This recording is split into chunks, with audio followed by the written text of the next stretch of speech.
Hello friends and history buffs, how are you?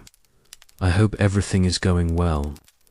Today we're going on a journey to a time when brothers fought brothers and crowns changed hands on muddy battlefields. The War of the Roses. If you find this journey through history, full of betrayal and honor, interesting, don't forget to like the video and subscribe to join our family. Also, while thinking about the symbols of that era, I wondered, what's your favorite flower? Let's meet in the comments. The story of England's bloodiest civil war begins long before the first sword was drawn.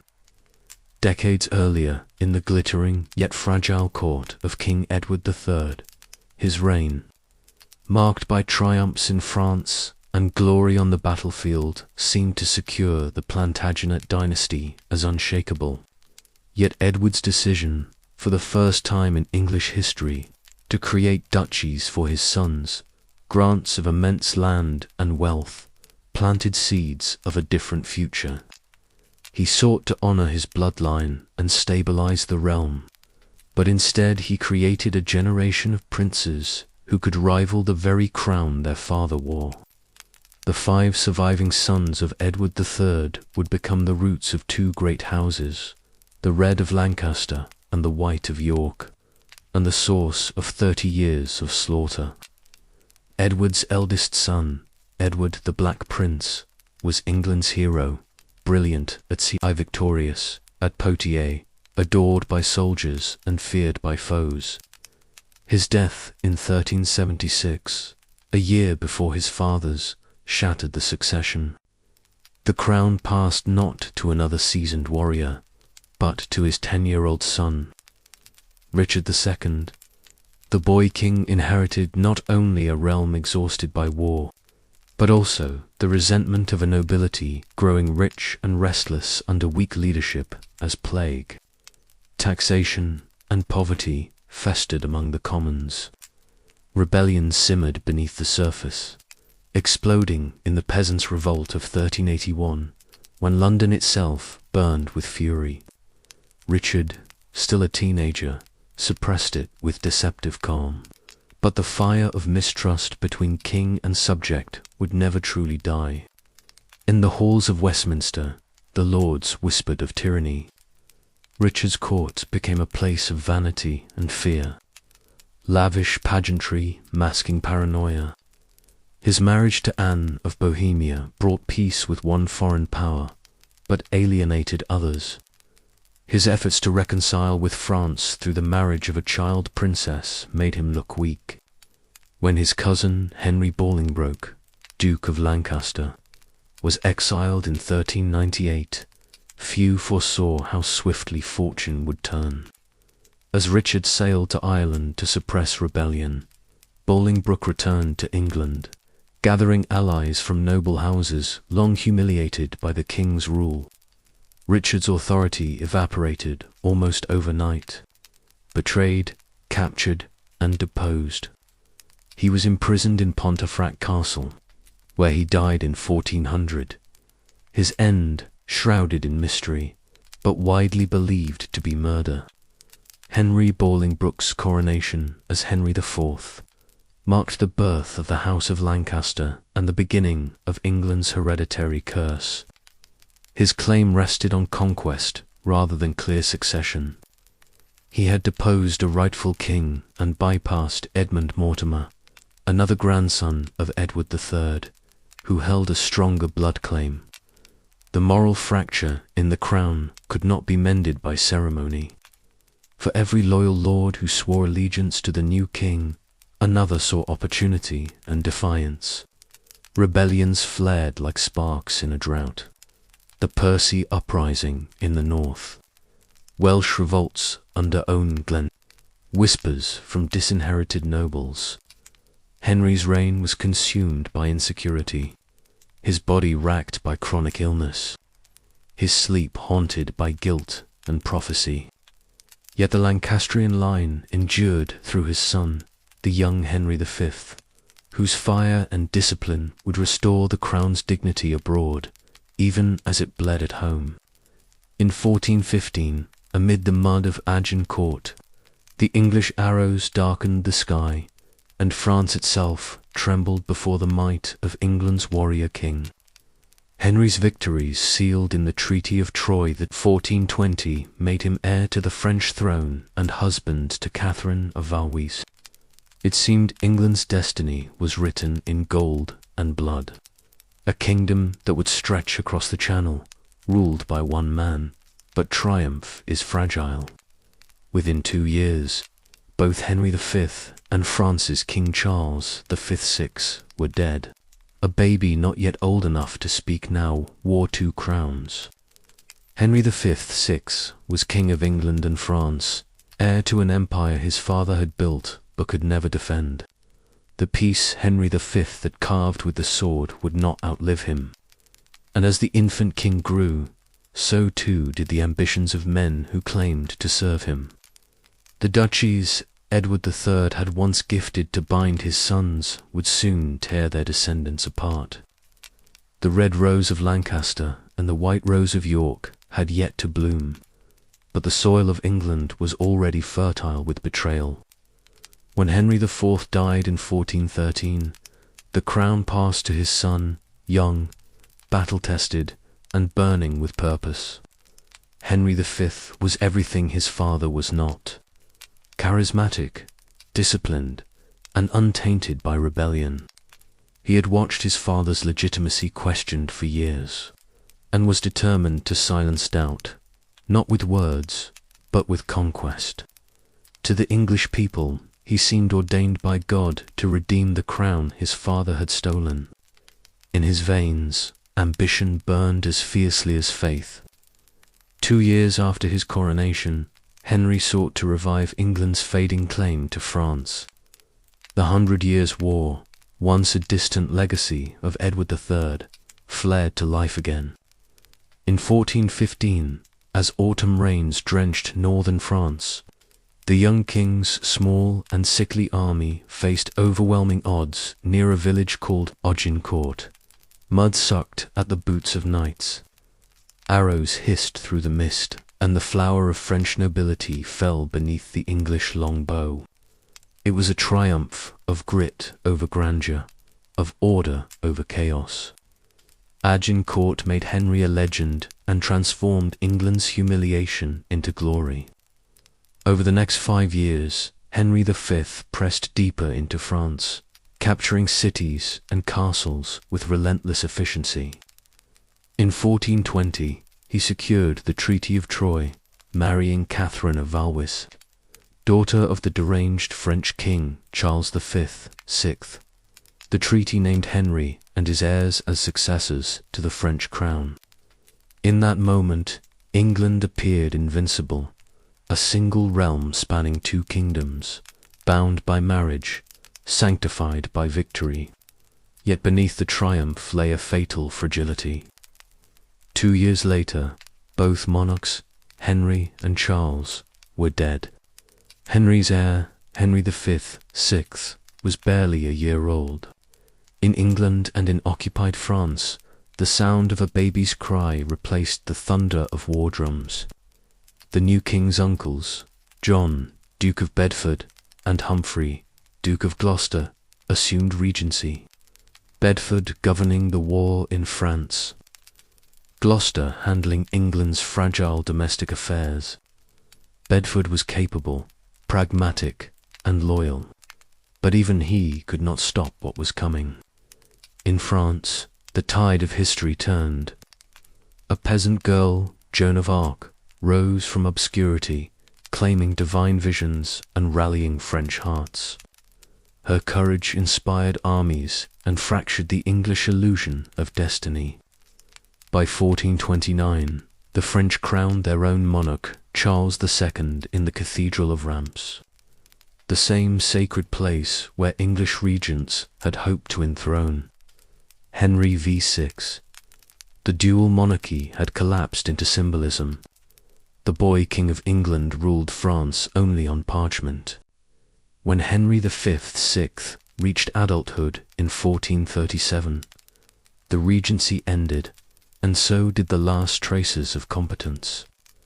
Where his father had been made of iron, Henry was made of wax, gentle, devout, and painfully pliable.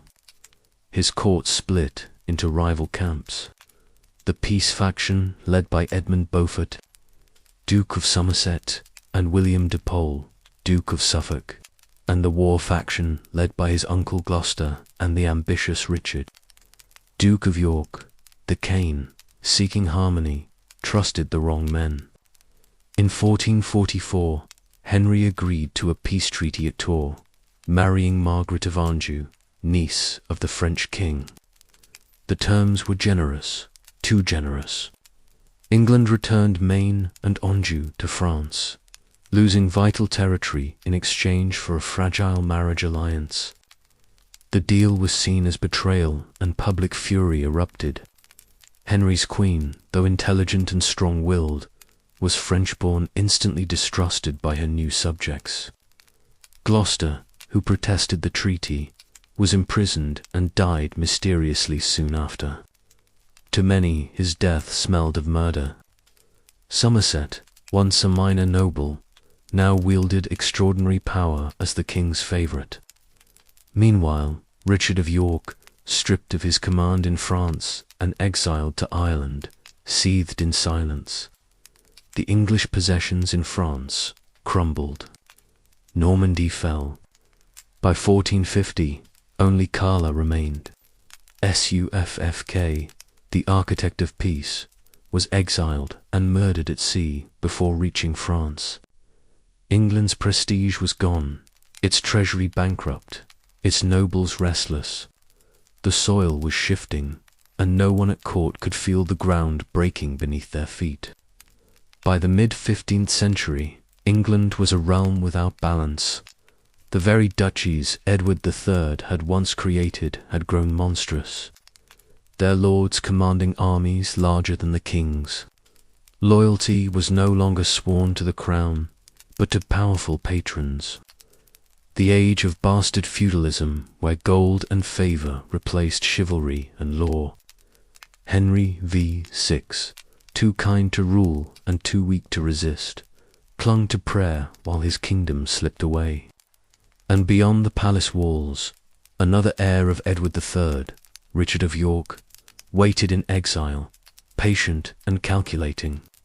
He was the great-grandson of a king, the richest noble in England, and the last man the Lancastrian court wanted to remember. Yet history had not forgotten him. The balance of power, fragile as glass, was about to shatter, and when it did, the roses, one red, one white, would bloom in blood. By 1447, the kingdom Henry V inherited was little more than a crumbling echo of his father's empire. The victories of Aegina and Troy were distant legends, their glory fading beneath the weight of debt, corruption, and defeat. The English armies in France, once feared across Europe, now fought to survive. Their pay delayed, their morale shattered. The peasants at home faced famine and taxation, while the nobility schemed for the remnants of royal favour. England was drifting toward the edge of chaos, and the king seemed powerless to stop it. In London, the court split along invisible battle lines. The peace party led by Somerset and Suffolk whispered soothing promises into the king's ear, urging conciliation with France. Across the Isles stood the war faction led by Gloucester and Richard, Duke of York, men who believed England's honour was worth fighting for. Margaret of Anjou, barely 16, clever and proud, quickly became the central axis of power, overshadowing her fragile husband. Her presence, so often commanding in public, only deepened suspicion among those who saw her as a foreign queen steering England into ruin. When the Duke of Gloucester protested Henry's disastrous peace terms, he was arrested on dubious charges and found dead in prison days later. The message was clear. Opposition would not be tolerated. York, stripped of his command in France and sent to govern Ireland, understood his exile for what it was, a warning and a humiliation. Meanwhile, Somerset and Suffolk, elevated to dukes, tightened their grip on the king. Though Suffolk's sudden murder at sea in 1450 revealed how brittle royal protection had become, even the nobles who held power lived under the shadow of the mob. Across the Channel, catastrophe struck. Normandy collapsed, and with it the illusion of England's continental power. Soldiers returning from France roamed the countryside unpaid and embittered, turning their swords against their own countrymen. Those who had lost estates abroad, men of birth and pride, blamed the king's council for their ruin. Rebellion flared first in the south, then the east. In Kent, an uprising led by the mysterious Jack Cade shook London itself, calling for an end to corruption and demanding reforms that echoed the grievances of Richard II's time. Cade's rebellion was crushed, but it revealed the truth. England's subjects no longer feared the crown. At the same time, noble rivalries hardened into private wars. In the north, two great families, the Nevilles and the Percys, clashed violently over land and honour. Their feud became a miniature civil war, unchecked by royal authority. Somerset favoured the Percys. The Nevilles turned to Richard of York for protection. Clear as throat, it was not yet a war for the throne, but the lines of allegiance were forming, and the king's weakness ensured they would soon be tested. In 1453, news reached England that would break its king's mind. The final loss of Bordeaux and Aquitaine, the jewels of the Plantagenet crown. The humiliation was complete. After a century of war, all that remained of England's French possessions was Killala. The strain proved too much. Henry VI collapsed into a trance-like state, silent, motionless, unresponsive. For months he did not speak, recognize faces, or command a thought. The kingdom now had a monarch and body only, and power drifted toward the ambitious. Margaret of Anjou, heavily pregnant, sought to preserve what authority she could. Her son, Edward of Westminster, born during the king's madness, became a symbol of hope for the Lancastrian cause. Yet, with Henry incapacitated, the council turned to the only man of sufficient rank and competence to lead. Richard, Duke of York, appointed protector of the realm in 1454. He quickly set about restoring order. Somerset was imprisoned, the Queen sidelined, and York's allies, the Nevilles, Salisbury, and Warwick, placed in positions of influence. For a fleeting moment, England felt the hand of leadership again. But Henry's sudden recovery shattered that order as swiftly as it had come. Awaking as if from a long sleep, he reinstated Somerset, dismissed York, and returned authority to the Queen's circle. To Margaret and her allies, York's ambition was clear. Protect her today, pretender tomorrow. To York, the message was equally clear. His enemies would never rest until he was destroyed. By the spring of 1455, England's politics had crossed the point of return. Armies began to gather, one under the royal banner of Lancaster, another under York's white rose.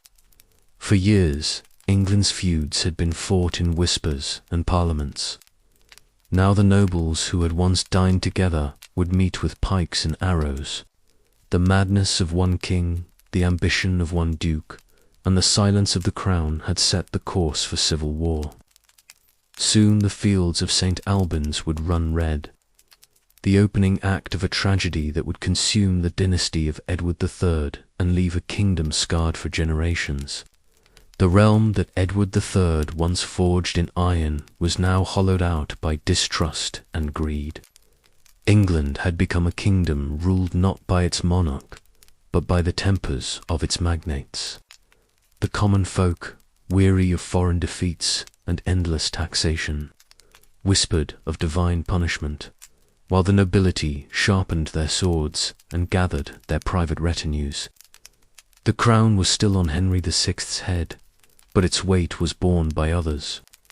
The authority of kingship, once sacred, had been auctioned off to the most ambitious biders. The loss of France was not merely territorial, it was spiritual. Generations had grown up under the illusion that England's destiny lay across the Channel, that the victories of Edward III and Henry V were divine affirmation of a chosen people. But by the 1450s, that illusion lay in ashes. Veterans of France, hardened, desperate men, returned home to find nothing but hunger and neglect. They became mercenaries, bodyguards, and thieves, serving the noble who could pay the most. England had entered the dark age of bastard feudalism, where loyalty was a commodity. Armies were personal property, and kings were little more than figureheads in their own courts. Henry V, kind but indecisive, prayed instead of ruled. His queen, Margaret of Anjou, fierce and unyielding, filled the void. Though foreign-born, she carried the fire that her husband lacked, and she would use that fire to defend her son's inheritance at any cost. But her assertiveness, her influence over the gentle, pliable king, became a lightning rod for resentment. To the lords of England, Margaret was no queen consort.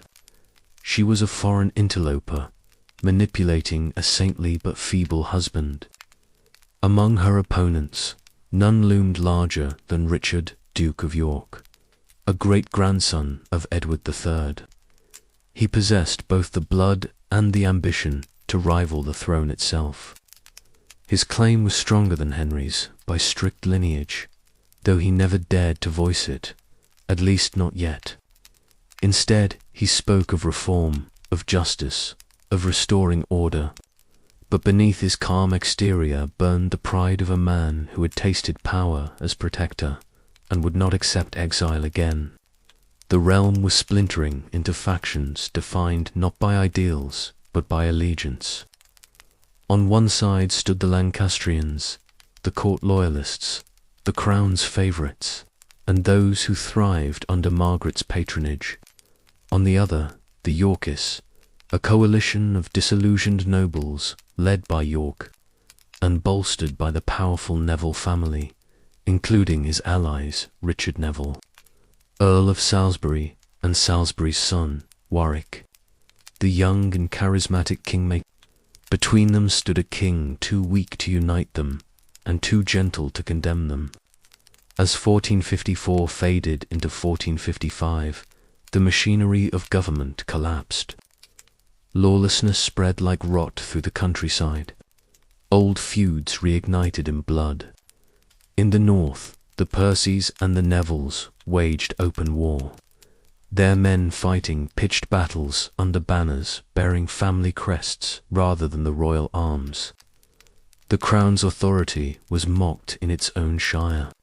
No order from London could reach beyond the shadow of castle walls.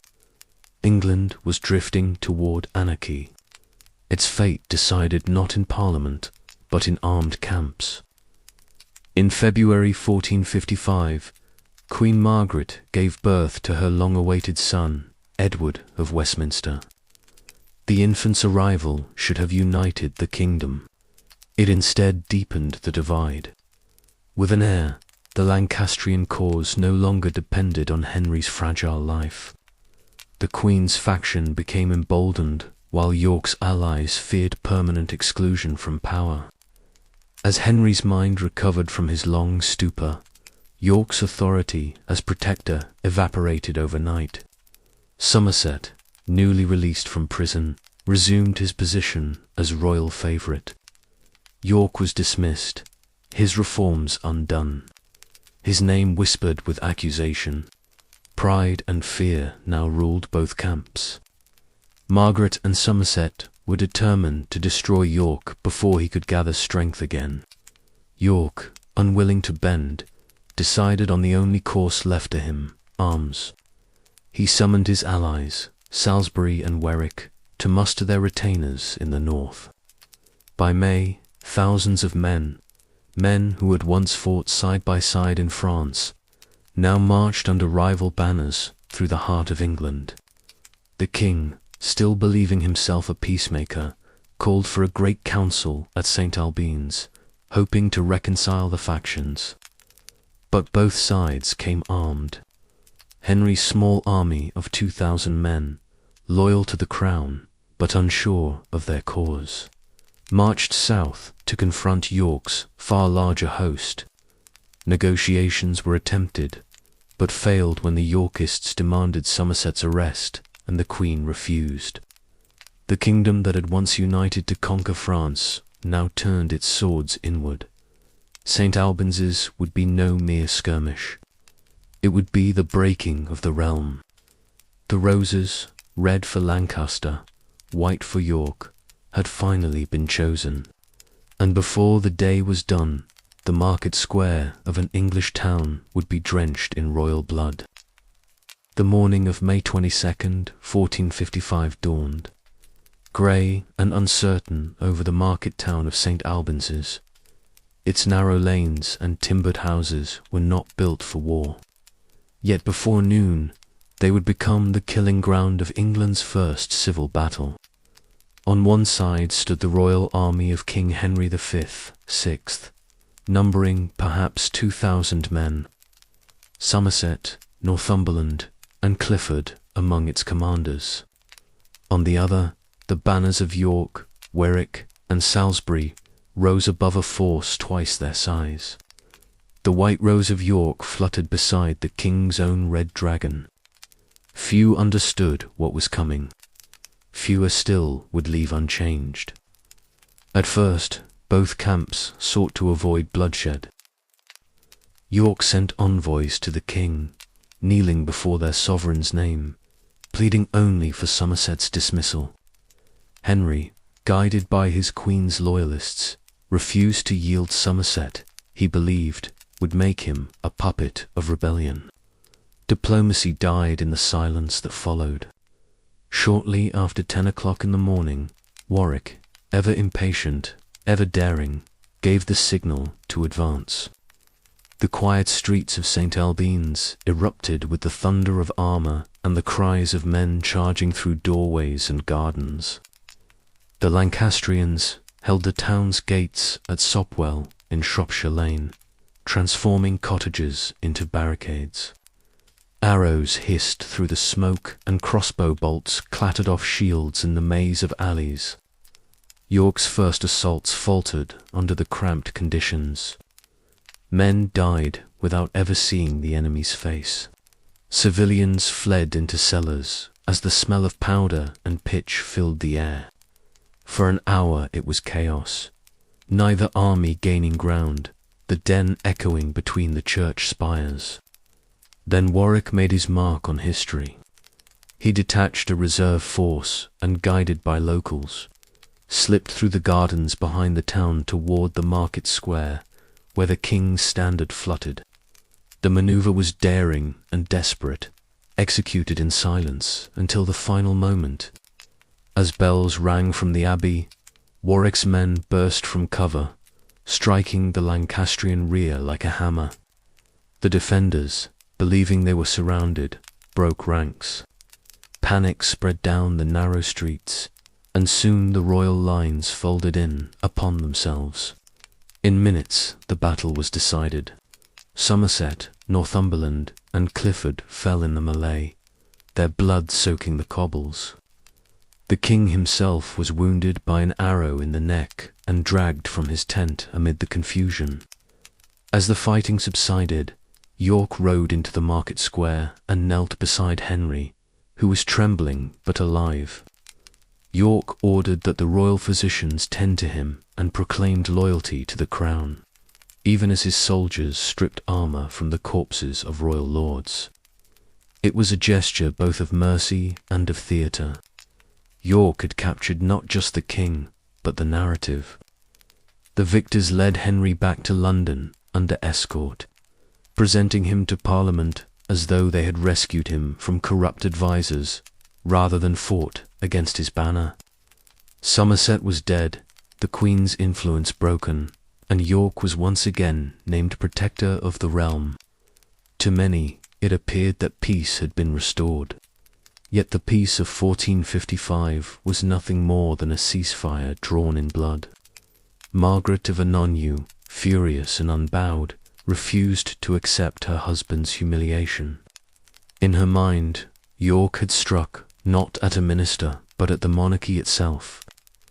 The White Rose had triumphed at St. Albans', but the victory carried a terrible price.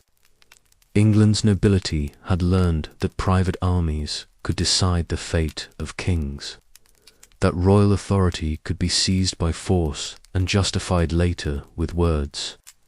The spell of divine monarchy, the belief that rebellion against the king was rebellion against God, had been shattered.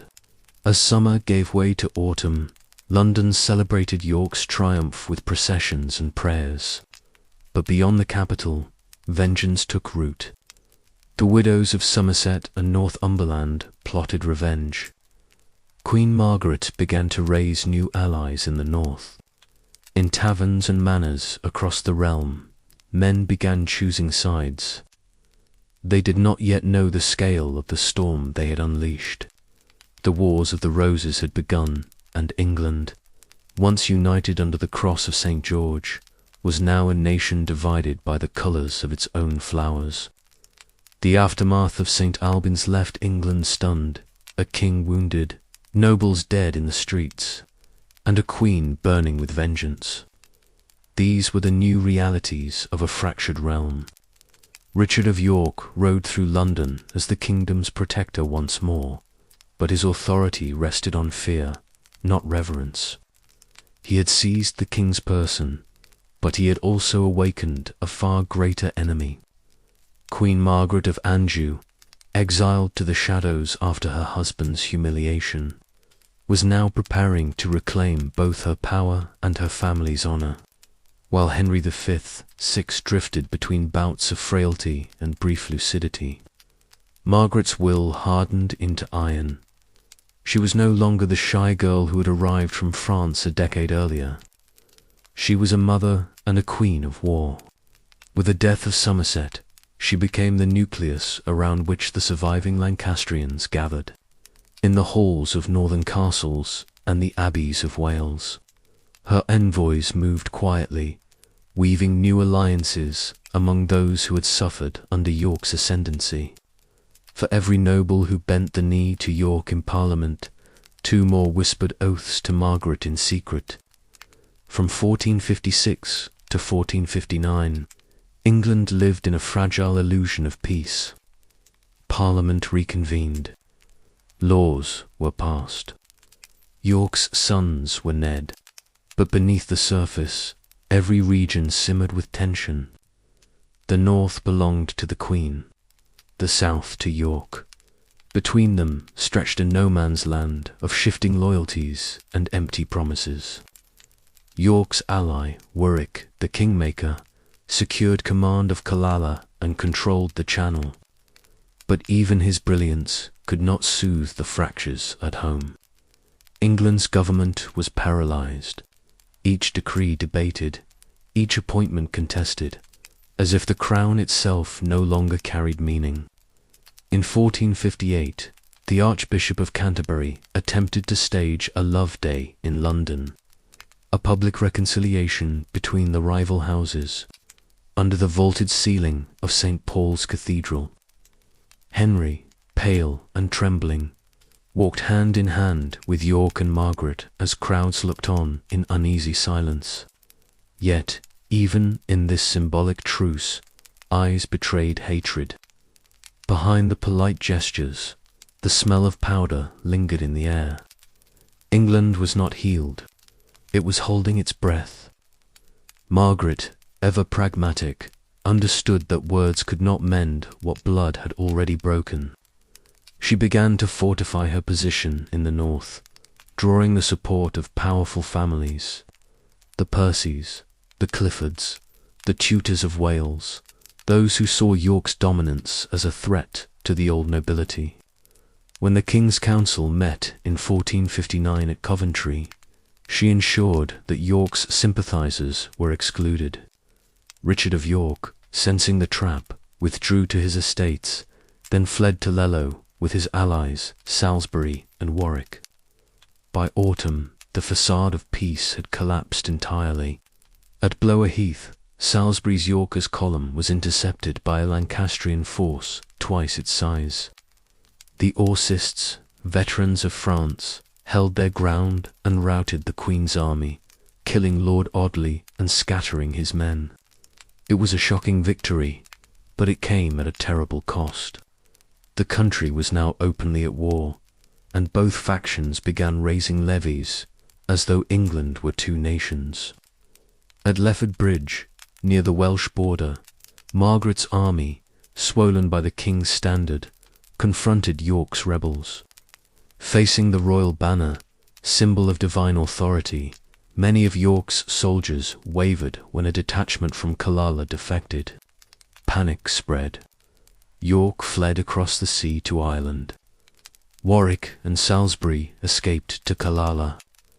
The rebellion had collapsed, and with it York's fragile claim to legitimacy. For Margaret, the moment was vindication. Her enemies had fled. Her husband was once again under her guidance. Yet the victory was hollow. The rebellion's leaders were gone, not destroyed. In the quiet halls of Westminster, she had their estates seized and their names declared traitorous, but she could not erase their cause. In Killala, Warwick nursed his wounded pride and sharpened his ambitions. In Ireland, Richard of York plotted with his sons. His fury cooled into strategy. The Queen believed she had restored the Lancastrian crown. In truth, she had only given the war a second breath. England's nobles were exhausted but unbroken. The armies they had raised would soon return, and as Margaret's infant son was baptized beneath the banners of victory, another child was growing into manhood across the Irish Sea. York's heir, Edward, tall, golden-haired, and waiting. Within a year, he would return to England, carrying not just his father's banner, but his vengeance. The red and white roses had drawn first blood, but the Garden of England was only beginning to bloom with death. Winter gripped England in 1460, but the cold could not still the fever of rebellion. Exiled lords plotted in Killala, their ships prowling the grey channel, while Richard of York watched from Ireland, his mind turning every defeat into fuel. The Queen's triumph at Lefford had brought no peace, only tyranny cloaked in royal decree. Her council governed through intimidation. Her husband, Henry V, Sixth, drifted further into a trance-like passivity, and in the absence of justice, York's cause began to sound not like rebellion, but redemption. It was Warwick, the kingmaker, more than any other man, who rekindled the war. Commanding the strategic port of Killala, he harassed Lancastrian shipping and spread Yorkist propaganda across southern England. His ships carried not only soldiers, but words. Pamphlets proclaiming loyalty to the true line of Edward III and denouncing the corruption of the Queen's court. These words found eager listeners. The merchants of London, weary of instability and French influence, quietly began to side with York's faction. In the summer of 1460, Warwick Salisbury and York's son Edward, Earl of March, landed on the Kentish coast. Their banners bore the white rose, now a symbol known in every corner of the realm. The Lancastrian forces, taken by surprise, scattered as the Yorkists marched toward the capital. London opened its gates to them without resistance. For the first time in a decade, York's party held the heart of England. King Henry, loyal to his Queen's cause, mustered what troops he could near Northampton. The ensuing battle was brief and brutal. The king's army, soaked by relentless rain, faltered as Warwick's disciplined soldiers advanced under the thunder of cannon. Within an hour, the royal camp was overrun. Henry was captured once again, his tent riddled with arrow holes, his crown untouched, but his dignity gone. The victorious lords escorted him to London, their banners glistening in the downpour. When Richard of York returned from Ireland that autumn, it was as a man transformed. No longer the cautious reformer, he now entered Westminster wearing royal colours, his sword carried upright before him. In a moment that stunned Parliament, he strode to the empty throne of England, placed his hand upon it, and waited. Silence filled the hall. At last he spoke, the words measured but unmistakable. "I am come to claim my inheritance." The assembly erupted in chaos. Some lords protested, others whispered their approval. The king, fragile and mild, said nothing. After days of deliberation, a compromise emerged. The Act of Accord. Henry VI would reign for the rest of his life. But upon his death, the crown would pass not to his son Edward of Westminster, but to Richard of York and his heirs. It was a settlement built on logic and sealed with betrayal. To Margaret of Anjou, it was nothing less than the theft of her child's future. The Queen retreated north, rallying loyalists under the red rose of Lancaster. Her charisma and the promise of revenge drew thousands to her side. Scots, northern lords, and dispossessed soldiers who had lost everything to York's ambition. She called upon the blood feuds that had simmered for years, and they answered. Within months, she had assembled an army 3 times the size of York's. In December, Richard marched north with his son Edmund of Rutland and the veteran Earl of Salisbury to intercept her. Snow blanketed the countryside as his small force reached Sandal Castle near Wakefield. Scouts reported Margaret's army encamped nearby. Yet York, confident and rash, believed the Queen's forces disorganized. On the final days of the year, he rode out from the castle with 5,000 men to strike what he thought was a scattered foe. But Margaret had planned well. Her commanders, Somerset, Clifford, and Andrew Trollope, had concealed their numbers and lured York into open ground. Surrounded on all sides, the Yorkist army was crushed in hours.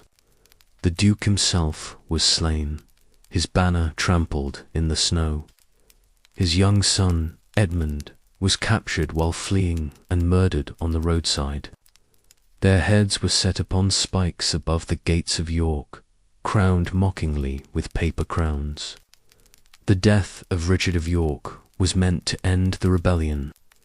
Instead, it gave it a martyr. News of his fall spread like wildfire through England. In the south, his eldest son, Edward, only 18, gathered the remnants of their armies. Tall, fair, and fearless. He was everything his father was not. Decisive, charming, and unburdened by caution. Under his banner, the white rose rose again. By early 1461, England stood on the brink once more. Margaret's armies marched south with the captive king in tow, while Edward advanced from Wales with Warwick's seasoned veterans at his side. Both sides claimed divine right. Both swore loyalty to the same crown, and both saw annihilation as the only path to peace.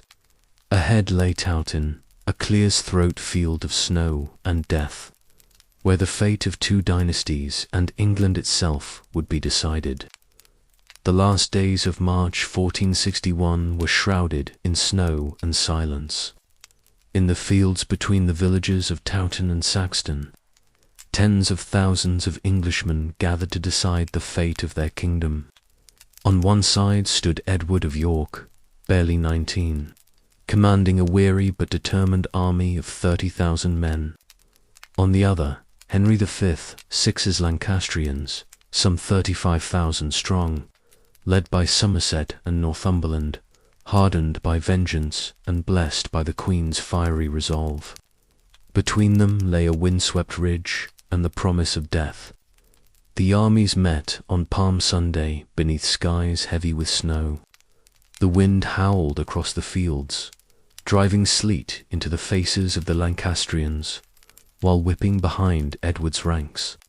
As the lines formed, banners of every hue, red dragons, white roses, golden lions, snapped in the frozen gale. Before dawn, the snow began to fall in sheets, blurring friend and foe alike. It was as though the heavens themselves wished to hide the slaughter about to unfold. Edward, towering and resolute, rode before his men in gleaming armor. Unlike his pious father, he had no illusions of divine destiny, only the conviction that he must win or die. He raised his sword, its silver edge catching a glimmer of light, and gave a single order. Archers forward across the line. Thousands of long bowmen stepped into position. The first volleys tore through the snowstorm, but the wind, strong and merciless, carried the Lancastrian arrows short. The Yorkist archers laughed and advanced a few paces, collecting their enemies' fallen shafts before firing them back with deadly precision. Blinded and battered, the Lancastrians were forced to descend from the ridge. Their war horns sounded, and the great mass of infantry charged through the snow, shouting, "King Henry!" Edward's men met them in silence. The clash was deafening, the sound of steel against steel, of boots sinking into frozen mud, of men grunting and screaming as they fought hand to hand. The blizzard thickened. The ground turned red. The living stumbled over the dead. For hours, the battle raged in chaos. Warwick and Norfolk's banners vanished in the storm. At one point, Edward's left flank began to buckle under pressure from Somerset's assault, threatening to unravel the Yorkist line. Seeing this, the young king threw himself into the fray, sword flashing, his armor streaked with blood. His courage steadied his troops. He fought like a man possessed, as if by sheer will he could command the outcome of history. Then at the height of the struggle, reinforcements under John Mowbray, Duke of Norfolk, arrived on the field, late but decisive. They struck the Lancastrian flank like a thunderbolt. The red banners wavered, then broke. Panic spread as shouts of retreat drowned out the screams. The orcas pursued relentlessly down the slope, cutting men to pieces in the snow. Many tried to flee across the Cockbeck River, its banks slick with ice and blood. The water ran crimson as soldiers drowned beneath the weight of armor or were butchered midstream. Chroniclers later claimed 28,000 men lay dead before nightfall, though none could truly count. When the sun finally pierced the clouds, the field of Towton was a graveyard. Helmets lay crushed, banners trampled, bodies frozen where they fell. The snow, once pure and white, had turned to mud the color of rust. Among the corpses lay nobles, knights, and commoners alike. England's feudal class decimated in a single day. Never again would the medieval chivalry of England stand so tall or fall so low. Edward entered York a victor. The heads of Somerset and Northumberland were displayed above the city gates, replacing the paper crowns that had mocked his father. He was crowned King Edward IV, not by inheritance, but by conquest. London greeted him with cheers, the merchants and guildsmen swearing allegiance to the sun in splendor, his chosen emblem, radiant and defiant against the storm. For a moment peace seemed possible. The Lancastrian cause lay shattered. Henry and Margaret fled to Scotland, and the realm, exhausted by war, longed for stability.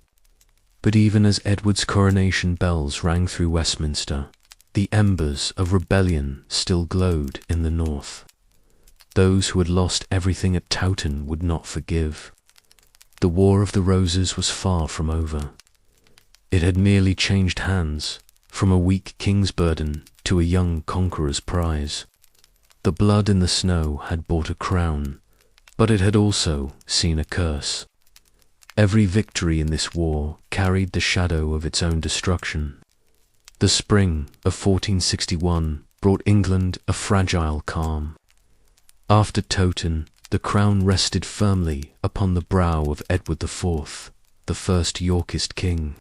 At only 19, he appeared born for kingship, tall, commanding, and dazzling in charm. London adored him. Merchants hailed him as a restorer of stability. The clergy blessed his rule, and exhausted soldiers knelt to the promise of peace. But beneath the jubilation, old loyalties smouldered. The roses might have been cut, yet their roots were still alive. Edward began his reign with confidence and clemency. He pardoned many former enemies, believing reconciliation would heal the realm. Even some who had fought under Margaret's banner were restored to their lands, including Henry Beaufort, Duke of Somerset, and the volatile Ralph Percy. To Edward, mercy was a political weapon, an act of strength rather than sentiment.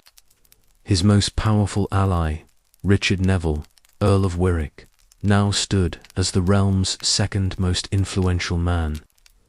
Warwick's influence stretched from the Channel to the Scottish borders, and in those early years, the partnership between the young king and the kingmaker seemed unbreakable. Warwick secured Edward's northern borders, recapturing rebel castles at Alnwick, Bamberg, and Dunenburg. By 1463, he had crushed the last Lancastrian resistance in Northland. Margaret and her son, Prince Edward, fled to France, penniless and desperate. There, the exiled queen begged the French king Louis Van for aid, trading promises and royal favours for ships and soldiers. England, though outwardly stable, had merely shifted its war abroad. At home, Edward's court glittered with new life. Unlike Henry VI, who cloaked himself in piety and prayer, Edward revelled in the vibrancy of kingship. He was a soldier and a statesman, but also a man of pleasure. He dined lavishly, dressed magnificently, and moved among his people with a warmth that bordered on theatrical. For a while, it worked. The people forgot the years of anarchy. They saw in him not a conqueror, but a saviour. Yet to the nobility, especially Warwick, Edward's independence was beginning to sting. Warwick had long envisioned himself as the architect of the Yorkist crown, the king's mentor and master of foreign policy. But Edward, ever self-willed, began charting his own course. Warwick pressed for a marriage alliance with France to secure peace on the continent, proposing that Edward wed Princess Anne of France. The plan would cement an Anglo-French pact and strengthen Warwick's hand as the kingdom's diplomat. But when the proposal was brought before the council, Edward revealed a secret that shattered everything. The young king had already married Elizabeth Woodville, the widow of a Lancastrian knight, in a private ceremony a year earlier. She was beautiful, ambitious, and from a family of minor nobility. For Warwick and the aristocracy, it was a scandal. A king's marriage was meant to be a matter of statecraft, not love. Warwick's fury was immediate and absolute. He had been made a fool in the eyes of Europe. Edward's decision changed the balance of power within the court overnight. The Woodville family rose swiftly, acquiring titles and marriages that replaced Warwick's allies. The old nobility seethed at their arrogance. At banquets, whispers began again of corruption, favoritism, and betrayal. Warwick, once the crown's greatest champion, began to see himself not as Edward's servant, but as his rival. Even as domestic politics darkened, Edward sought to strengthen his foreign alliances. In 1463, he turned away from France and forged ties with Charles the Bold, Duke of Burgundy, a move that directly undermined Warwick's pro-French policy. The alliance angered Louis the Finans, who in turn rekindled his support for the exiled Queen Margaret and the Lancastrian cause. The chessboard of English politics was once again set for war, this time between king and kingmaker. For the moment, Edward stood confident, believing his throne secure, his enemies crushed, his realm reborn. But power built on charm and compromise is never steady. In the shadows of peace, envy gathered like storm clouds. Warwick's pride would not sleep forever, and Margaret's exiled court in France was learning to dream once more. The War of the Roses was not over. It had merely paused to catch its breath. By the mid-1460s, the glittering alliance that had crowned Edward IV began to corrode. The young king had proven himself independent. Too independent for the proud Earl of Warwick, who had made and unmade monarchs with the stroke of a sword. Once partners in power, Edward and Warwick now eyed one another with growing suspicion, each convinced he was the true guardian of England's destiny. At first, the fractures were quiet. Warwick's advice on foreign policy was ignored. His pro-French overtures were blocked when Edward turned toward Burgundy, arranging a commercial alliance and courting Charles the Bold. To Warwick, this was heresy. He had staked his prestige on France, and now his king had betrayed him. Edward's secret marriage to Elizabeth Woodville deepened the insult. Her family, ambitious, cunning, and newly ennobled, dominated the royal court.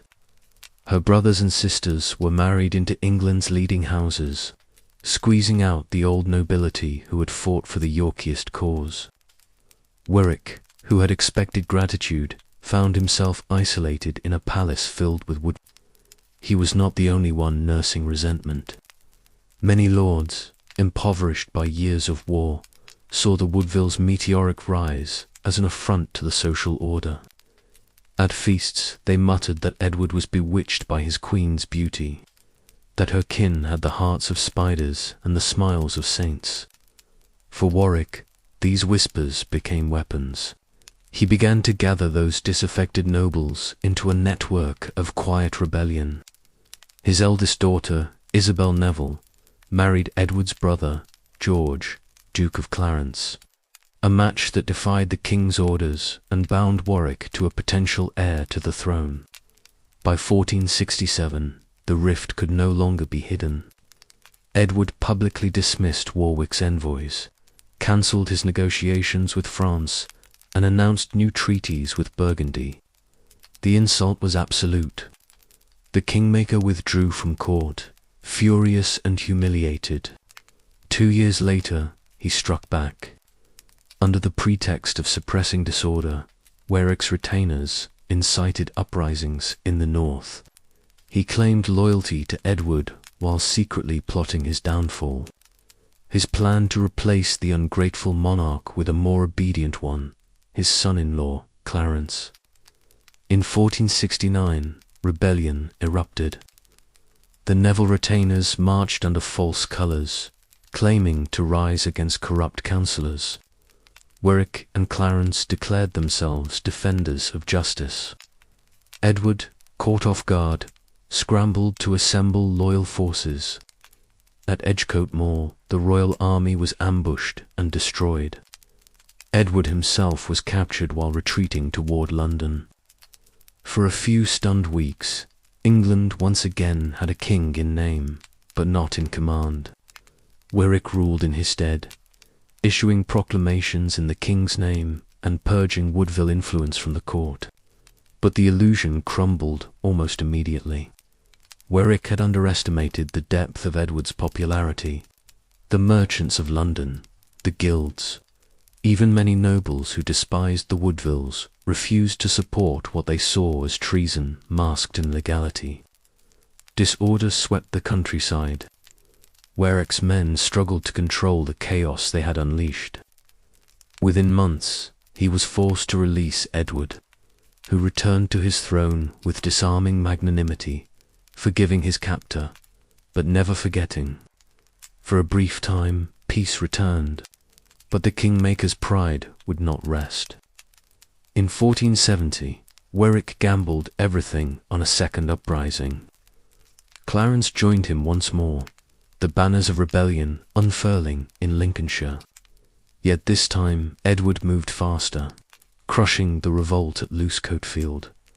Warwick and Clarence fled across the Channel to France, fugitives and outlaws. It was there, in the glittering court of Louis, the fate performed its cruelest twist. The exiled Yorkist and the exiled Lancastrian Warwick and Queen Margaret of Anjou met face to face. For years they had been mortal enemies. Now necessity forged an impossible alliance. Margaret demanded the restoration of her husband Henry V, sixth to the throne. Warwick, desperate to regain his power, agreed. The man who had once dethroned the Lancastrians now swore to return them to rule. In the autumn of 1470, Warwick landed in Devon with French troops at his back. The country, weary of endless instability, wavered in its loyalties. Clarence's defection lent the invasion legitimacy. One by one, the Yorkist garrisons crumbled. Edward, taken by surprise, saw his support vanish like mist. With Warwick's brother, John Neville, joining the rebellion, even the loyal North turned against him. By October, Warwick marched triumphantly into London. Henry VI, pale and broken after years of captivity, was led from the Tower and placed once more upon the throne. Bells rang across the capital.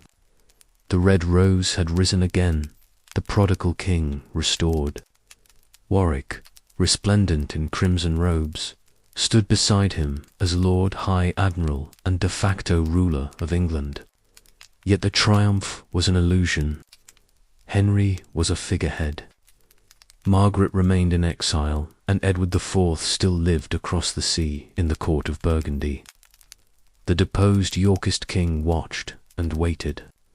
Warwick had made kings before, but this time the king he created would destroy him. In the winter of 1470, England lay under the uneasy peace of a hollow restoration. The bells of London tolled for the return of Henry V, but they rang over a city divided. The once great king sat in Westminster like a ghost, gentle, pliant, and barely conscious of the realm he was said to rule. The real power belonged to Richard Neville, Earl of Warwick, the kingmaker reborn as England's master. Yet even as he sat upon the council, issuing orders in Henry's name, Warwick knew his triumph was fragile. He had restored the red rose, but his hands still bore the thorns of betrayal.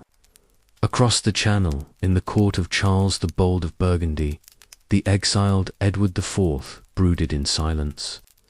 He had fled England disguised as a common sailor, escaping Warwick's invasion by a heartbeat. Now, stripped of his crown and wealth, he sought aid from the same Burgundy that Warwick had spurned. But Charles, wary of angering France, offered only token support.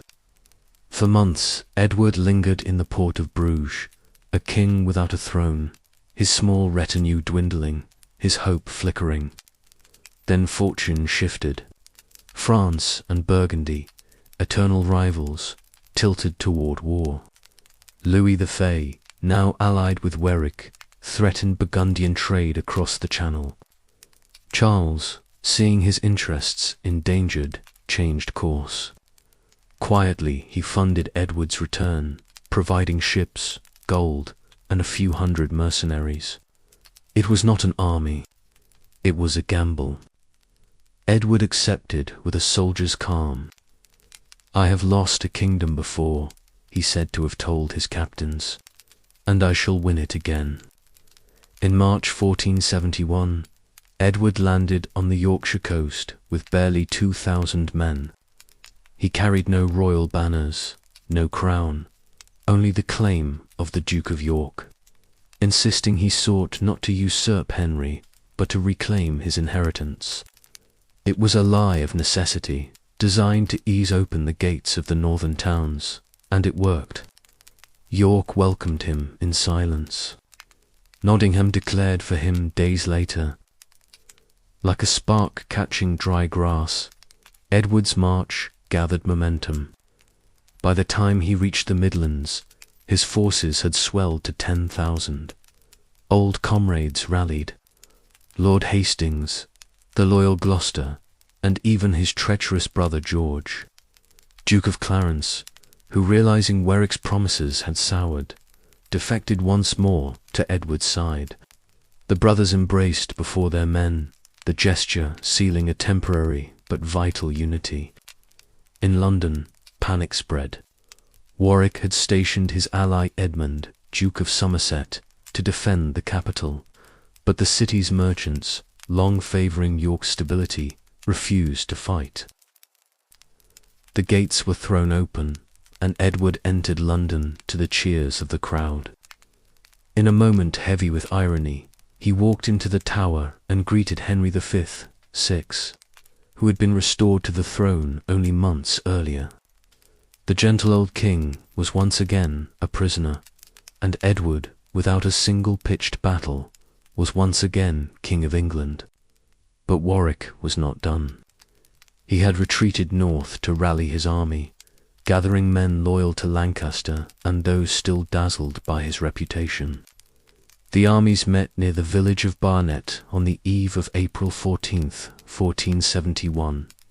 Mist cloaked the fields that night, dense, shifting, and blinding. Each side could hear the other's campfires, but not see them. Edward deployed his men in silence. Hastings on the left, his brother Richard of Gloucester, barely 18, on the right, and himself in the centre. Warwick commanded the opposing host, his brother John Neville beside him. His ranks swollen with knights who believed they fought to save the realm from chaos. At dawn, cannon fire split the fog. The two armies stumbled forward, each unaware that they had drawn their lines askew. Warwick's left outflanked Edward's right. Edward's right outflanked Warwick's left. The battle devolved into a brutal close-quarters brawl. Steel clashed in the mist. Men fought by instinct, striking friend and foe alike. Warwick's ally Oxford broke through Edward's flank and pursued his enemies toward London. But his men, looting the king's baggage, lost formation. When they returned, their banners, gold stars on red, were mistaken for Edward's emblem, the blazing sun. Confused archers on Warwick's line loosed volleys into their own men. Shouts of treason echoed through the fog, and the Lancastrian line began to collapse. Edward seized the moment. Leading his reserve forward, he struck Warwick's weakened centre with a ferocity that shattered it. The mist lifted just long enough for the truth to be seen. Warwick and his brother were surrounded. They fought to the last, refusing to flee. When it was over, their bodies lay in the mud, pierced by arrows and stripped of armour. The Kingmaker, the man who had created two kings and destroyed both, was dead. His death marked more than the end of a rebellion. It marked the death of an era. The feudal nobility that had once rivaled the crown had fallen with him. From now on, England would be ruled by kings, not by kingmakers. Edward, weary but unbroken, stood amid the carnage as the fog cleared. He had reclaimed his throne by courage, cunning, and the frailty of those who had underestimated him. But even as he gave thanks to God and buried his fallen foe with honor, he knew the war was not done. Across the sea, Margaret of Anjou and her son, Prince Edward, were sailing for England with a fresh army and vengeance in their hearts. Warwick was gone, but the Red Rose was not yet dead, and Edward, though victorious, would have to face the Queen, who would never learn to yield. The news of Warwick's death reached Queen Margaret of Anjou as her ship neared the southern coast of England in late April 1471. For a moment, she could not believe it. Her greatest ally, her last hope for reclaiming her husband's throne, was gone before she had even set foot on English soil. Yet the Queen, who had fought a lifetime of wars, did not weep. She gathered her son, Prince Edward of Westminster, and said, "Then we must win this crown ourselves." Landing at Weymouth, Margaret's army numbered barely 6,000 loyal Lancastrian knights, French mercenaries, and remnants of northern lords still faithful to the Red Rose. Her goal was to reach Wales, where Jasper, Tudor, Henry V, Sixth's half-brother, commanded men and fortresses loyal to her cause. If the two forces could unite, they might challenge Edward IV anew. But the king, swift and relentless, had already begun his pursuit. Edward moved with extraordinary speed, covering over 200 meters in less than 2 weeks. He left London only days after Barnet, leaving Henry VI imprisoned once more in the Tower. Margaret's army, weary and slowed by baggage and artillery, trudged north through the wooded hills of On May 3rd, they reached the small market town of Tewkesbury beside the River Severn. The bridges to Wales were blocked. Exhausted, Margaret had no choice but to turn and fight. At dawn on May 4th, the two armies faced one another across rolling meadows and tangled hedge. The Lancastrians held the high ground. 3 divisions under Somerset, Wenlock, and Prince Edward himself.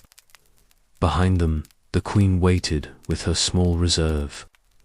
Edward IV arranged his troops opposite, flanked by his brothers, Gloucester on one side, Clarence on the other. The Orcas had the advantage in artillery, their cannon thundering across the fields as smoke drifted through the morning haze. The first clash came when Somerset, perhaps eager to redeem his name after years of disgrace, spotted a weakness on the Yorkers' left.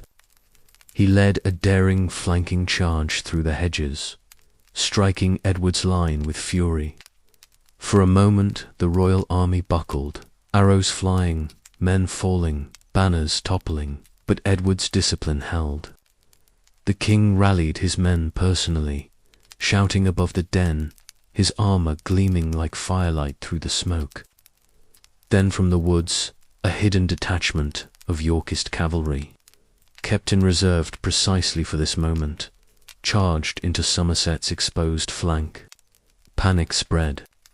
Somerset's men were cut to pieces or driven into the marshes. The Duke himself rode back to the Lancastrian lines, cursing his comrades for failing to support him. According to chroniclers, he struck down Lord Wenlock with his axe in a fit of rage before being surrounded and killed. The line crumbled. Edward seized the opening, ordering a full advance. Drums thundered. Trumpets blared. The White Rose surged forward. The battle became a rout. Lancastrian soldiers fled through the meadows, pursued by mounted Yorkist knights who cut them down without mercy. Some tried to cross the nearby abbey grounds, crying sanctuary. Others were cornered and slaughtered in a place still remembered as the Bloody Meadow. By afternoon, the field was silent, but for the crows circling above, among the prisoners was Prince Edward, the last hope of the Lancastrian dynasty. Brought before Edward IV, he stood proud despite defeat. Accounts differ, but legend holds that when asked how he dared invade his rightful sovereign's realm, the young prince replied, "To recover my father's inheritance." Edward IV's force struck him, and his attendants fell upon the boy with swords. When the bloodied body of Prince Edward was carried away, the Red Rose of Lancaster died with him. Queen Margaret, captured soon after, was led to London in chains. Her husband, Henry V, still a captive in the Tower, would not live to see her again. On the night of May 21st, the king was found dead in his cell.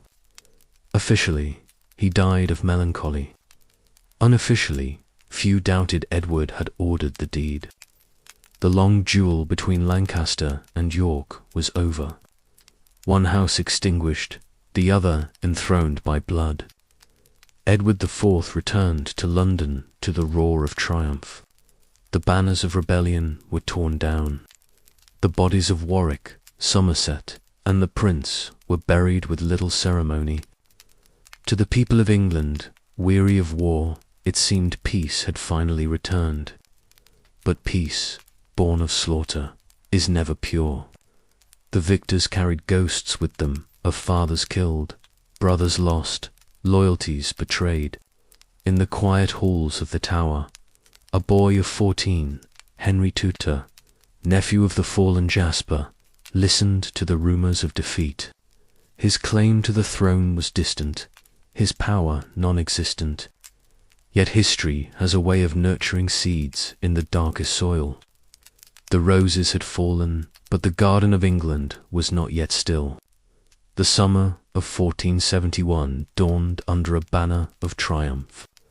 Edward IV was once again master of England, his enemies slain, his rivals scattered, his crown unchallenged. From the ashes of civil war, he sought to build a dynasty. The York's sun now shone in full splendor. London celebrated him as a restorer of peace. Merchants reopened their trade routes. The great lords bent the knee. Yet, in the silence following victory, a different kind of danger began to bloom. Not rebellion, but complacency. Edward, unlike the frail Henry V, ruled with both charisma and calculation.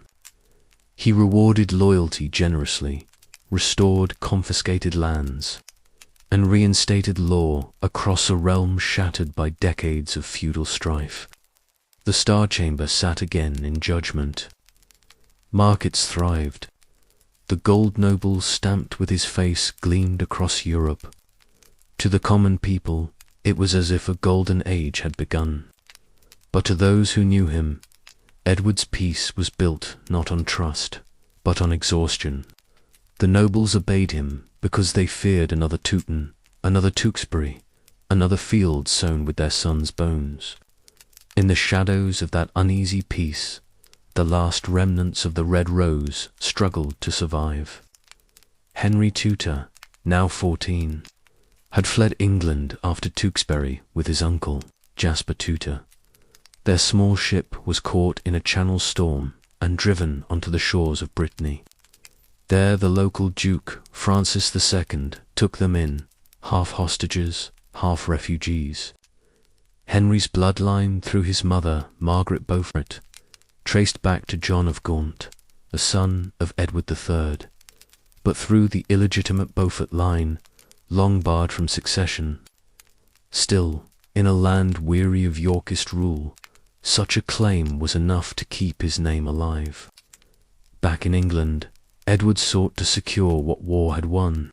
His brother George, Duke of Clarence, restless and ambitious, was granted estates and wealth beyond measure. Yet the bond between the brothers, once reforged on the road to London, slowly rotted. Clarence, haunted by his shifting loyalties, feared that Edward trusted him no more than he had trusted Warwick. He was right. The king's patience with treachery had grown thin. Meanwhile, Edward's youngest brother, Richard, Duke of Gloucester, proved his truest ally. While Edward ruled the south and centre, Richard governed the north with iron discipline. He restored order in Yorkshire, curbed corruption, and won the respect of both commoners and gentry. In him, Edward saw the same resolve that had carried them through Barnet and Towton. But others saw a man too disciplined, too quiet, too calculating, a shadow of the king himself. By 1475, Edward turned his gaze once again toward France. The old dream of his great-grandfather, Edward III, still haunted English kings. The claim to the French crown, with the coffers refilled and his armies rebuilt, Edward crossed the Channel in a glittering campaign meant more to display strength than to fight. Yet when Louis I met him at Pycany, it was not with swords but gold. The two kings signed a treaty that promised peace, and a pension so rich it made war unnecessary. Edward returned to England without a single battle, richer than he had ever been. The nobles cheered, but some whispered the warrior had become a merchant king. For the next few years, the realm prospered, but peace sharpened rivalries where war had once dulled them. Clarence's arrogance became unbearable. His plots against Edward multiplied. In 1478, after one final act of defiance, accusing the Queen's kin of witchcraft, he was arrested and condemned. The legend says he was executed in the Tower, drowned in a bud of Mailly wine. A cruel, poetic gesture befitting the twisted loyalties of the age. Edward ruled on stronger than ever, yet surrounded by ghosts. Warwick, Henry V, VI, the Prince at Tewkesbury, and now Clarence, all victims of his rise. He had slain rebellion, but not ambition. The crown weighed heavier with every passing year. His court grew lavish, his waistline broad, his nights filled with wine and whispers. For all his victories, he began to feel the cost of kingship in the hollow quiet of his later reign. In 1483, after years of indulgence and illness, Edward IV's great heart failed him. He was only 40, on his deathbed. He named his brother Richard of Gloucester as protector for his 12-year-old son, Edward V. The transition seemed secure. But in a realm where bloodlines had been swords for 30 years, peace was a mirage. The sun in splendor dimmed, and in its shadow stirred ambition once more. For England, the Wars of the Roses were not over. They were merely changing shape.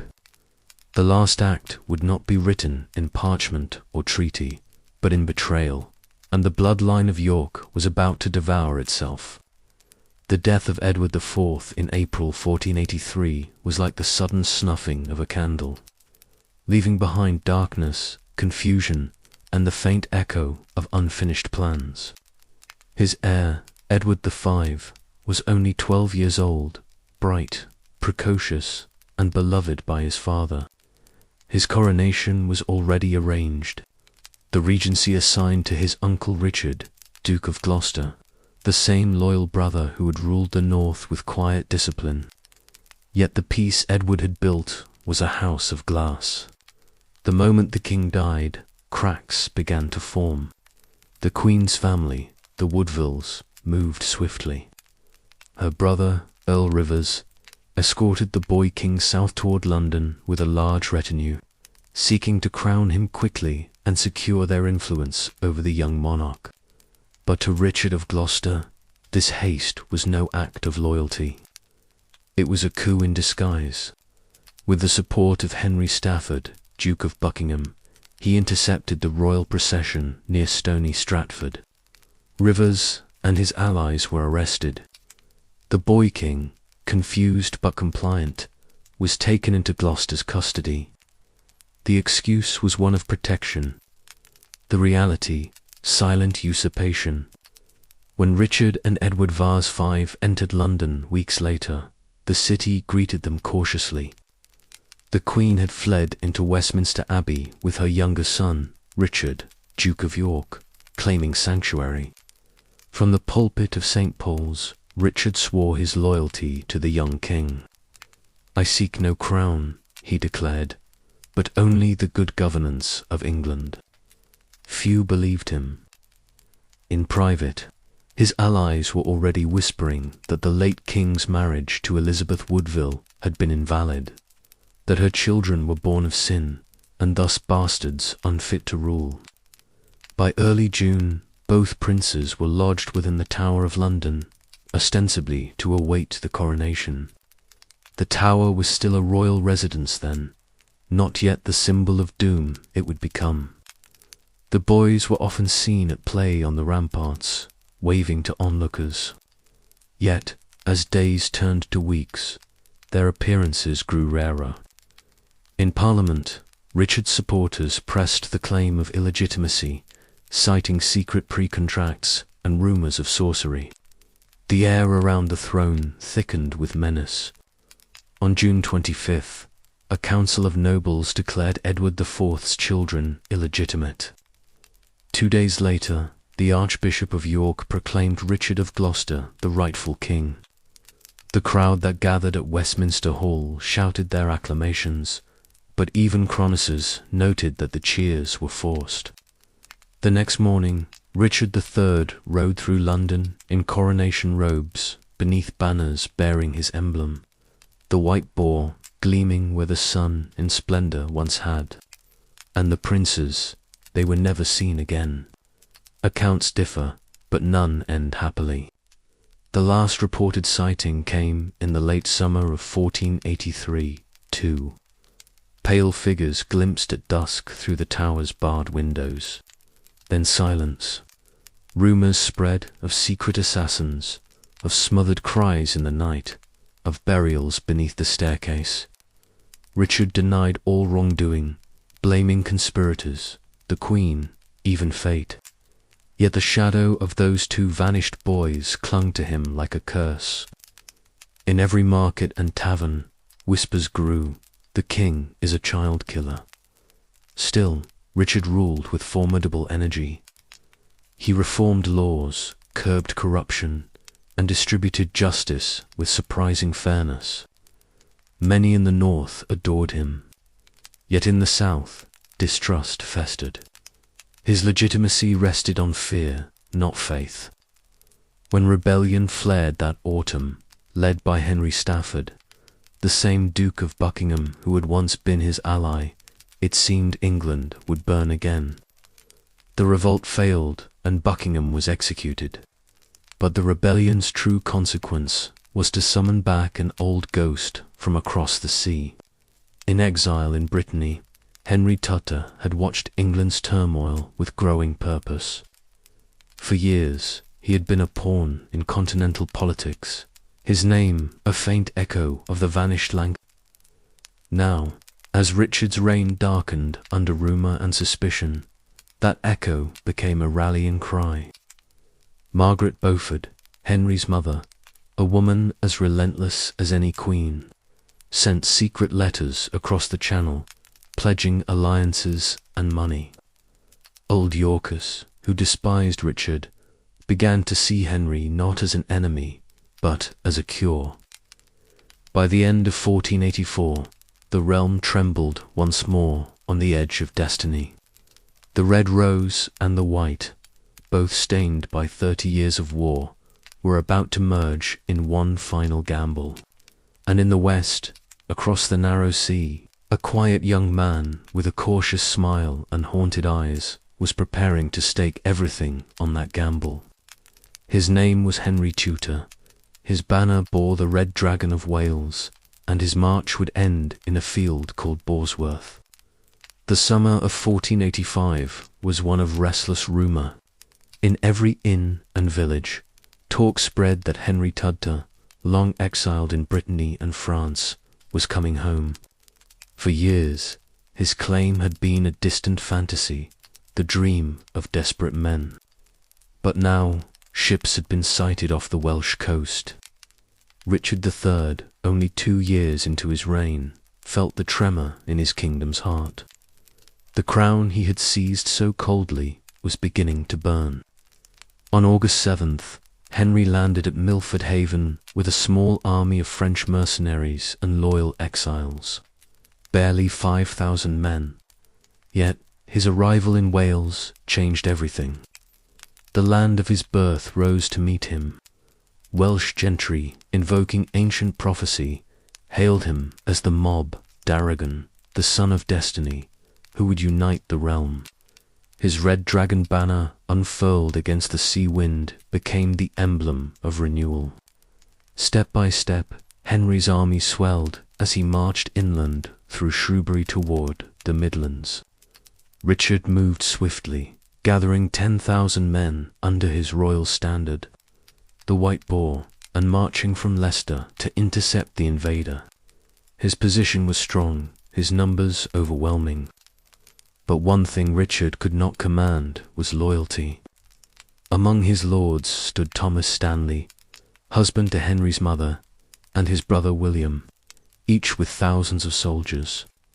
Outwardly, they served the king, but their allegiance was a coin waiting to be flipped. On the night of August 21st, both armies encamped near Bosworth, the air heavy with rain and anticipation. Richard slept poorly, his dreams haunted by omens.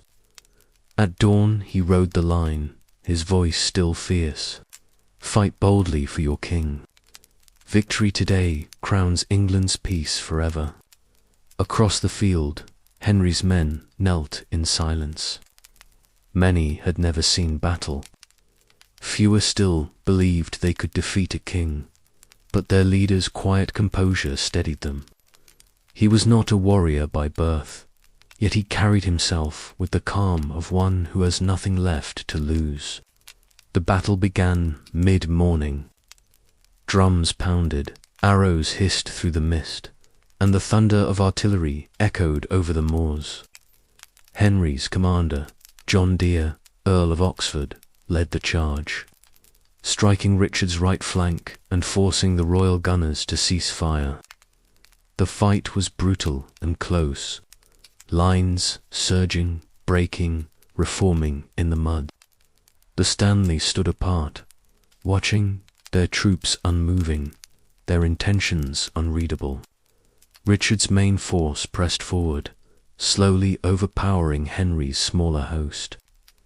From a hilltop, the king saw Henry and his personal guard separated on the far side of the field. In that moment, he made a decision that would define him forever. Spurring his horse, Richard led 1,000 knights in a direct charge toward Henry's banner, determined to end the war with a single blow. His cry rang across the field. Treason or not, I'll die a king. The charge smashed through Henry's line, scattering his standard-bearers. The young tutor himself was nearly cut down before Oxford's pikemen wheeled around to block the onslaught. The melee swirled in chaos, steel, sweat, and screams. Then, at the crucial moment, William Stanley ordered his men forward, striking Richard's flank. Outnumbered and surrounded, the king fought on foot, hacking his way through the press. Chroniclers say he slew Henry's standard-bearer himself before being overwhelmed. Richard III died fighting, the crown torn from his head in the mud. The battle lasted less than 2 hours.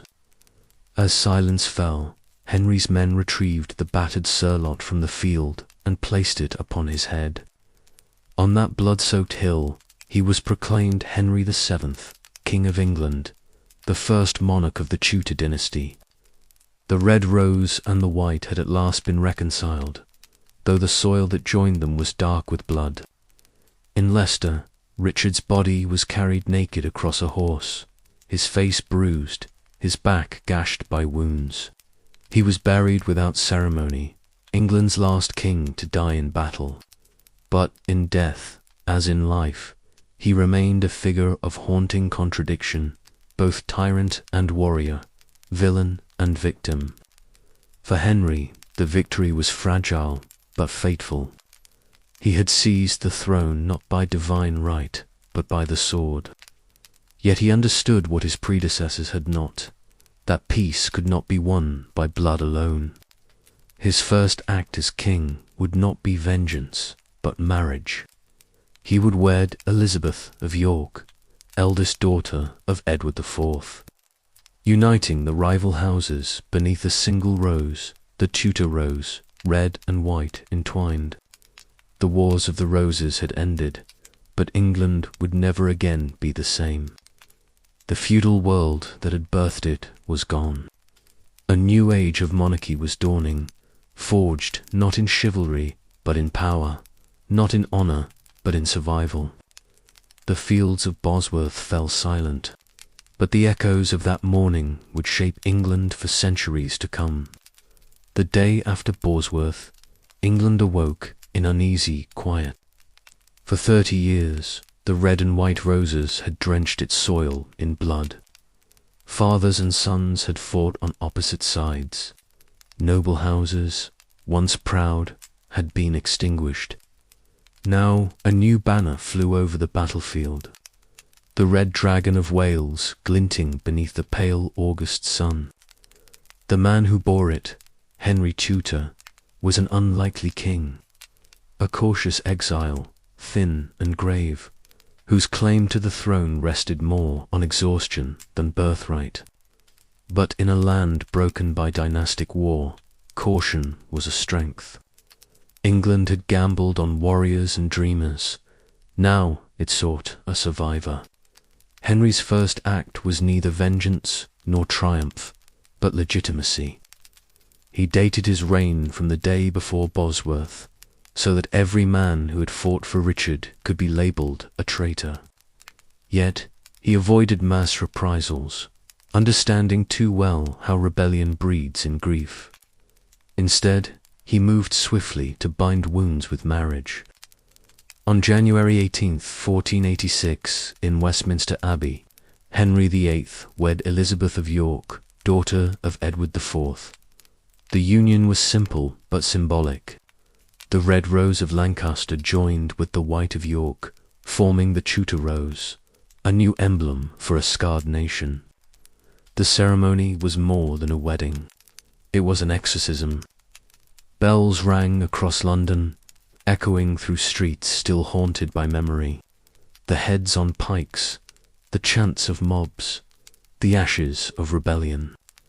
For the first time in a generation, the realm saw both factions kneel together before the same altar. Chroniclers wrote that many wept, others simply stared, wondering if peace could truly outlast the ceremony. Henry himself stood solemn, his expression unreadable. He knew peace was not given. It was engineered. He began his reign with ruthless practicality. The great nobles who had caused decades of anarchy were tamed by new laws of bonds and financial shackles that made rebellion ruinous. He built an administration of clerks, accountants, and lawyers rather than warlords, transforming the crown from a feudal prize into a centralized institution. The days of private armies and castle politics were fading. Henry ruled with pen and purse as much as with sword. Still ghosts lingered. In 1486, a year after Bosworth, rebellion flared under Francis Lavelval and the Stafford brothers, York's survivors who had fled the battlefield. Henry moved with quiet efficiency, offering pardons to most, but hunting down the ringleaders. Levelville escaped abroad, but others were executed coldly, methodically, without spectacle. The message was clear. England's civil wars were over and mercy would be measured. Yet peace was fragile. In 1487, a new threat emerged. An Oxford priest named Richard Simons presented a boy named Lambert Simnel, claiming he was Edward, Earl of Warwick, the last male heir of York. The real Warwick languished in the Tower, but in an age of rumour, truth mattered less than belief. Backed by Irish lords and mercenaries from Burgundy, Simnel was crowned Edward VI in Dublin. It was the final gasp of the old order, the red rose rising once more to crush the phantom of the white. Henry moved north, his banners bearing the Tudor rose. On June 16, 1487, his army met the rebels at East Stoke in Nottinghamshire. The battle was fierce but brief. The rebel ranks, poorly armoured Irish levies, and German mercenaries broke beneath the weight of Henry's disciplined troops. The slaughter was merciless. Thousands cut down in a ravine now remembered as the Red Gutter. The false king, Simnel, was captured and astonishingly spared. Henry made him a kitchen servant, turning mockery into mercy. It was the final battle of the Wars of the Roses, and the Tudor dynasty was born in its aftermath.